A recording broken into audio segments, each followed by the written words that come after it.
গপ্পের থেকে আজকের নিবেদন বিভূতিভূষণ বন্দ্যোপাধ্যায়ের রাজপুত্র। কণ্ঠে রয়েছেন রুমি মিশ্র। শুরু হচ্ছে রাজপুত্র। কাঞ্চির রাজপুত্র এবার যুবরাজে অভিষিক্ত হবেন। রাজ্যময় ধুমধাম পড়ে গেছে। কাঞ্চির উত্তর প্রান্তে গরুধ্বজ বিষ্ণু মন্দির। পুরোহিত গেছেন সেখানকার আশীর্বাদ নির্মাল্য আনতে।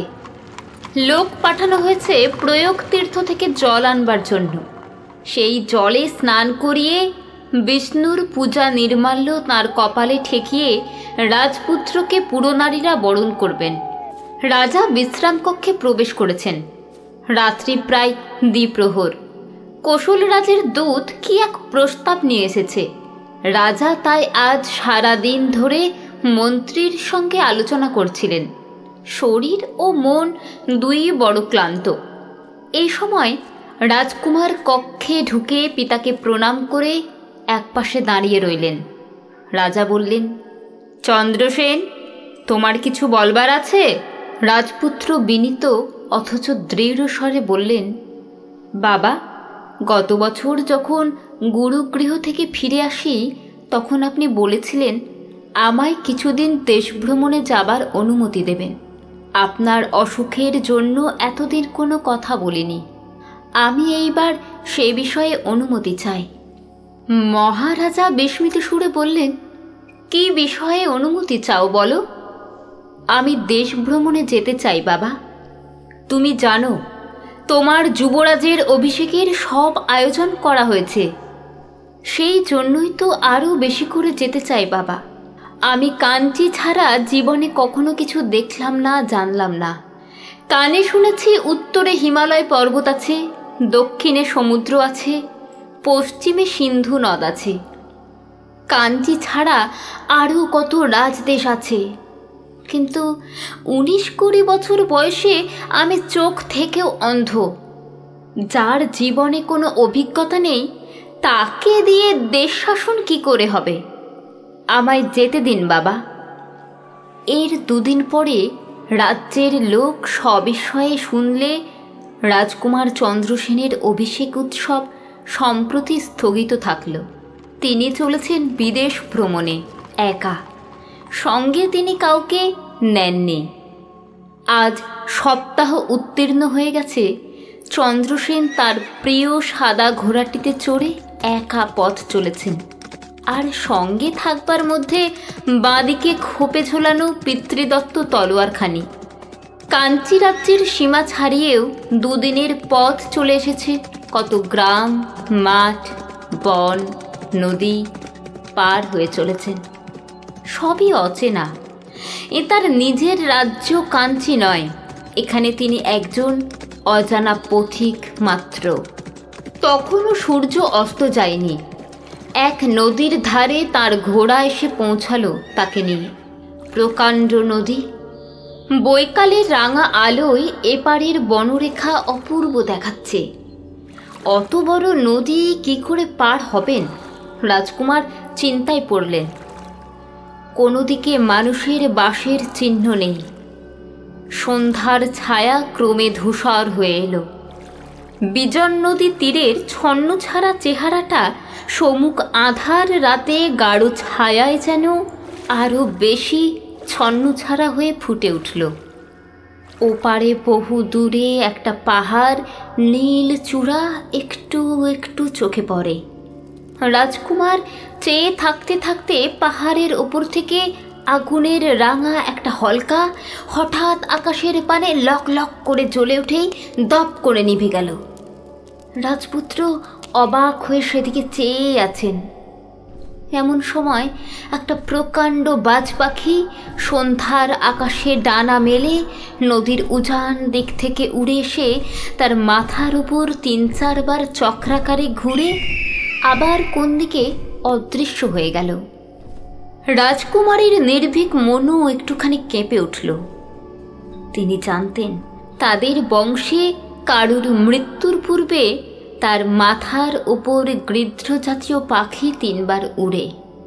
কেউ কেউ বলেছেন বিশেষ করে শকুন শাস্ত্রবিদ কোনো গণৎকার সেবার বলেছিলেন যে এই গৃধ্র তাদের পূর্বপুরুষদের হাতে অন্যায়ভাবে অবিচারে নিহত কোনো শত্রুর আত্মা বহুকাল সে পৈশাচিক উল্লাসের সঙ্গে জানিয়ে দিয়ে যায় এই গৃধ্র তাদের পূর্বপুরুষদের হাতে অন্যায়ভাবে অবিচারে নিহত কোনো শত্রুর আত্মা বহুকাল সে পৈশাচিক উল্লাসের সঙ্গে জানিয়ে দিয়ে যায় নিজ শত্রু বংশধরের মৃত্যুর পূর্বাভাস। কোথা থেকে আসে, কোথায় আবার উড়ে চলে যায়, কেউ বলতে পারে না।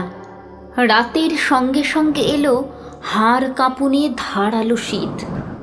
একটা বড় গাছও কোথাও নেই যার তলায় আশ্রয় নিতে পারেন।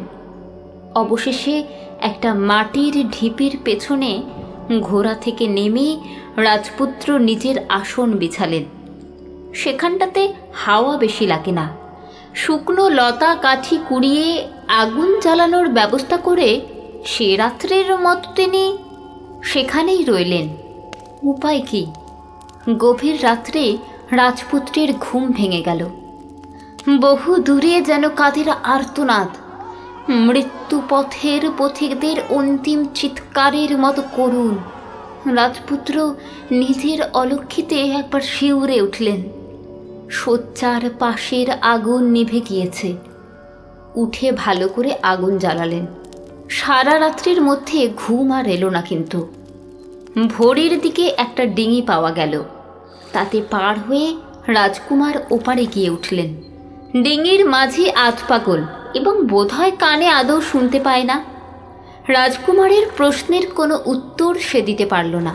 প্রথমে একটা মরুভূমির মতো, মাঠ, ঘাস, খড়, গাছপালা কিছুই নেই। একটা রঙের বালির পাহাড়ের এখানে ওখানে, অনেক দূরে গিয়ে একটা জনপদ। কিন্তু কেমন একটা নিরানন্দ ভাব চারিদিকে। পথ দিয়ে পথিক চলে না, দোকান পাশারে খদ্দের নেই, নদীর ঘাটে স্নানার্থীর দল নেই, মাঠে চাষিরা চাষ করে না।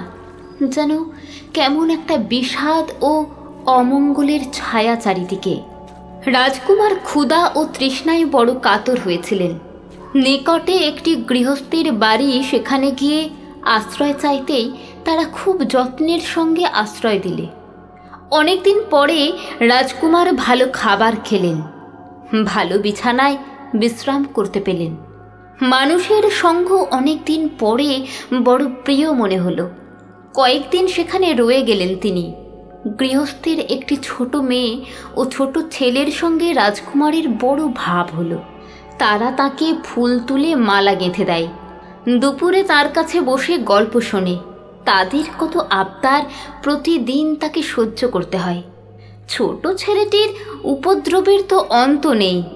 অল্প দিনের মধ্যে রাজকুমার সে বাড়ির সবারই তো বটে, গ্রামেরও সকল লোকের প্রীতি ও শ্রদ্ধার পাত্র হয়ে উঠলেন। এত সুন্দর মুখশ্রী, এমন সুন্দর কান্তি, এমন মিষ্টি স্বভাবের মানুষ তারা কখনো দেখেনি। রাজকুমারের আসল পরিচয় কেউ জানেনি। তিনি কাউকে সে সব কথা বলেননি। সবাই ভাবে তিনি একজন গৃহহীন পথিক, হয়তো তার কেউ কোথাও নেই। এতে সবারই স্নেহ তার উপর আরও বেড়ে যায়। কিসে তিনি সুখে থাকবেন, কিসে আত্মীয়হীন নিঃসঙ্গ প্রবাস কষ্ট তার কমবে, সবারই এ চেষ্টা। তারা নিজের মধ্যে বলাবলি করে, এমন সুন্দর চেহারার ছেলে নিশ্চয়ই কোনো বড় ঘরের হবে। গ্রামের যিনি মণ্ডল, তার এক মেয়ে পরমা সুন্দরী।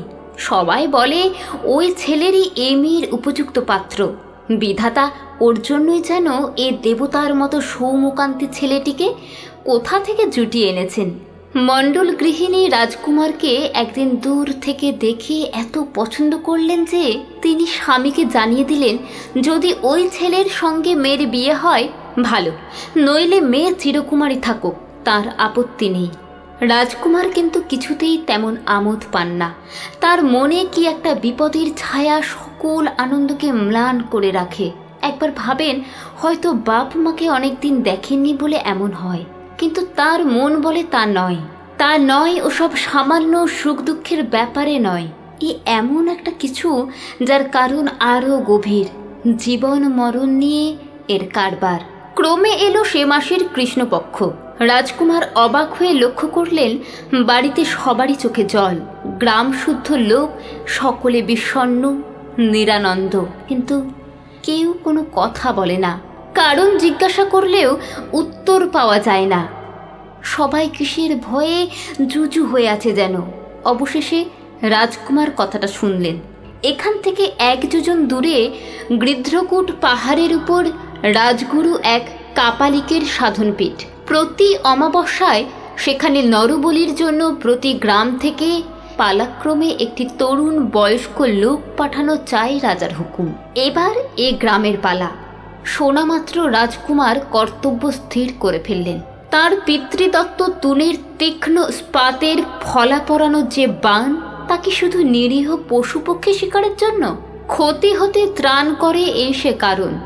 মহান ক্ষত্রিয় নাম বিচিত্র জগতে। অস্ত্রগুরুর সে উপদেশ রাজকুমার কি ভুলে গিয়েছিলেন শিগগিরই। অমাবস্যার দিন মণ্ডলের বাড়িতে পাশার সাহায্যে নির্ধারিত হবে এবার কে গ্রাম থেকে যাবে। রাজকুমার কথা শুনলেন। অমাবস্যার পূর্বদিন গভীর রাতের অন্ধকারে তিনি চুপি চুপি শয্যা ত্যাগ করে কোথায় চলে গেলেন কেউ তা জানে না। সকালে উঠে তাকে আর কেউ দেখতে পেল না। মণ্ডলের বাড়িতে পাশার মজলিসে যার নাম উঠল সে এক গৃহস্থের একমাত্র পুত্র। সবাই চোখের জলে ভেসে তাকে বিদায় দিলে। তার বৃদ্ধ পিতা ছেলেকে সঙ্গে নিয়ে চলল কাপালিকের কাছে। যদি হাতে পায়ে ধরে ছেলেকে ছাড়িয়ে আনতে পারে এই দুরাশায়। গৃধ্রকূট পর্বতের পাদদেশে গিয়ে তারা যা দেখল তাতে তারা অপ্রত্যাশিত বিস্ময়ে হতভম্ব হয়ে গেল। বড় জাম গাছটার তলায় দুটো মৃতদেহ, একটা তাদের গ্রামের সেই তরুণ অতিথির, আর একটা কাপালিকের। দেখে মনে হয় দুজনেই পরস্পরকে অস্ত্রাঘাত করেছে। দলে দলে স্ত্রী পুরুষ সবাই ছুটে এলো দেখতে। যে নিজের প্রাণ দিয়ে তাদের চিরকালের জন্য বিপদ মুক্ত করে গেল, রাজার ভয়ে গোপনে চোখের জলে ভেসে তার শেষ সৎকার সম্পন্ন করল গ্রামবাসীরা। রাজকুমারের সত্যিকার পরিচয় সে দেশের লোক তখনও জানেনি।